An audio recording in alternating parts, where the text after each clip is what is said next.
It wasn't long ago I noticed a strange noise coming from the air conditioning unit in the wall of the living room. At first it was almost imperceptible from the other noises such a device would typically make. It started out as a light clanking sound, only when it was first turned on.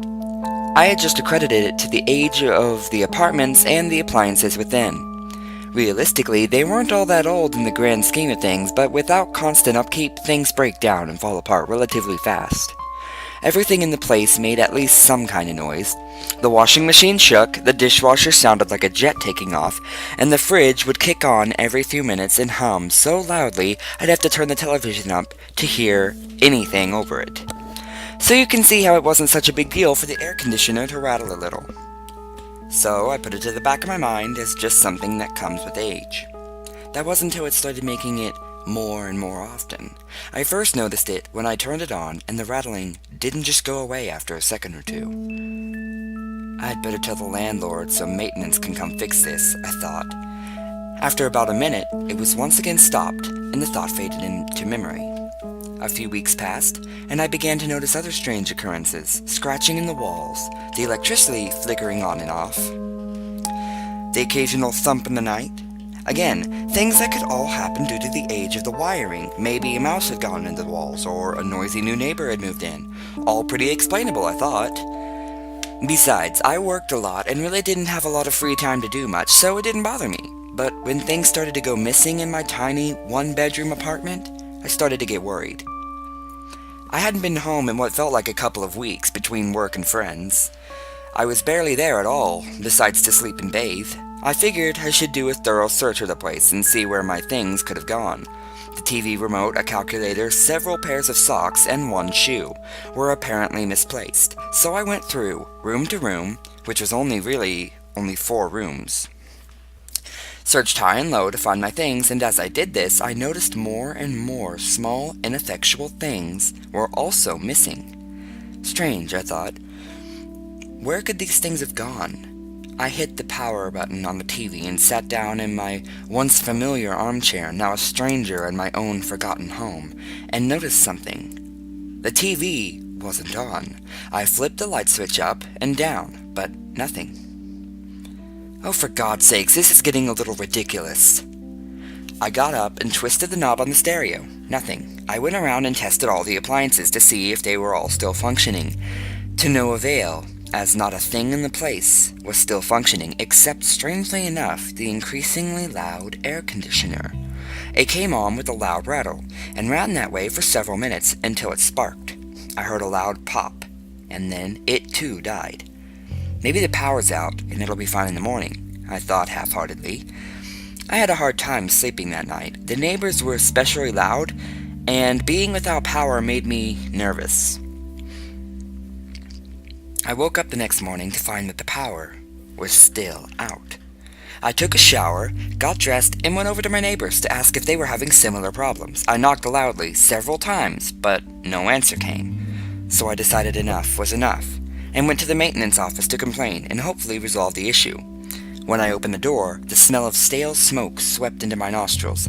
The place was a mess, papers and ashes all about the desk, peeling paint, smudges on the windows, and a TV with only static bolted to the wall. Sitting behind the desk was a thin, graying man who looked as if he hadn't bathed in a week. I told him about how everything was suddenly not working but the AC unit until it sputtered its last.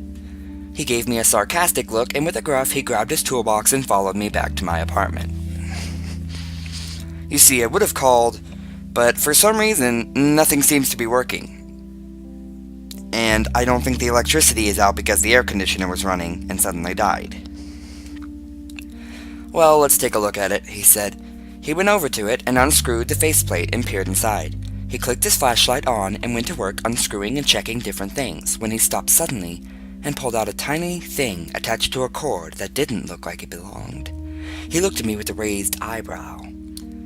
This yours? I couldn't even identify what he was holding. I don't believe so. What is it? It's one of those tiny little spy cameras. You haven't been having girls over secretly taping them, have you? He gave a sly grin. No, what the hell was that doing in my home? I was getting scared and a little irate. He shrugged. Well, let's see where this wire goes, huh? He followed the wire with his hand and stopped to look inside. There's a little hole in here. It goes into the wall. He pulled out his hammer and got to work taking chunks out of the drywall and following the cord. I was freaking out. Who put that there? Was that dirty old man watching me? Are there more of those? All these things went through my head as I watched him work. Well, that explains a lot, he said under his breath. What? What is it? I exclaimed. Looks like somebody's rewired your outlets over here. He backed away to show me what he was seeing. But why?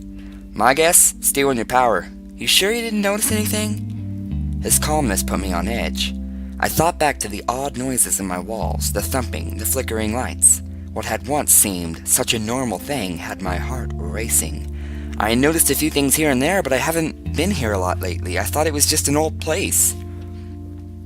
He gave me a skeptical look and continued following the ever-expanding bunch of wires and cables throughout the place. Some wires would branch off to more tiny cameras, hidden in vents and just in the shadows. One even wired into the eye of one of my pictures. How have I not noticed these?